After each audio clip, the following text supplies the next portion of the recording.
Rajula police સ્ટેશનમાં dumper ચોરીના ગુનામાં છેલ્લા 6 વર્ષથી નાસ્તા ફરતા આરોપીને રાજસ્થાનથી પકડી પાડતી સાવરકુંડલા ડિવિઝન નાસ્તા ફરતા squad. Bhavnagar range IG Shri Gautam Parmar સાહેબનાઓએ ભાવનગર રેન્જના જિલ્લાઓમાં નાસ્તા ફરતા આરોપીઓ પકડી પાડવા માટે ડિવિઝન વાઇઝ નાસ્તા ફરતા સ્ક્વોડની રચના કરી. નાસ્તા ફરતા આરોપીઓને પકડી પાડવા સૂચના આપેલ હોય જે અન્વયે અમરેલી જિલ્લા પોલીસ અધિક્ષક શ્રી હિમકરણસિંહ સાહેબનાઓએ અમરેલી જિલ્લામાં નાસ્તા ફરતા આરોપીઓને પકડી પાડવા માટે ડિવિઝન વાઇઝ નાસ્તા ફરતા સ્ક્વોડની રચના કરી. નાસ્તા ફરતા આરોપીઓને પકડી પાડવા સૂચના આપેલ હોય જે અનુસંધાને સાવરકુંડલા ડિવિઝનના મદદનીશ પોલીસ અધિક્ષક શ્રી વલય વૈદ્ય સાહેબનાઓ દ્વારા નાસ્તા ફરતા સ્ક્વોડની રચના કરી. નાસ્તા ફરતા આરોપીઓને પકડી પાડવા જરૂરી સૂચના અને માર્ગદર્શન આપેલ હોય જે અન્વયે સાવરકુંડલા ડિવિઝન નાસ્તા ફરતા સ્ક્વોડના incharge police sub inspector Shri K D Hadiya સાહેબ તથા પોલીસ ટીમ દ્વારા રાજુલા પોલીસ સ્ટેશન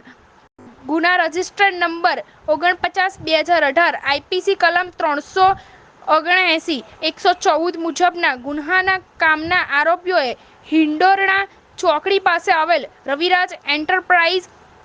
ઓફિસ પાસે રોડની સાઈડમાં પાર્ક કરેલ ટ્રકની ચોરી કરી લઈ ગયેલ હોય જે ટ્રક ચોરી કરવામાં કુલ 3 આરોપીઓ હોય જે પૈકી ટ્રક તથા અન્ય 2 આરોપીઓને પોલીસે જે તે સમયે પકડી પાડેલ હોય તેમજ અન્ય એક આરોપી પોતાની કાયદેસરની ધરપકડ ટાળવા છેલ્લા 6 વર્ષથી નાસ્તો ફરતો હોય જે મજકૂર આરોપીની ટેકનિકલ સોર્સ તથા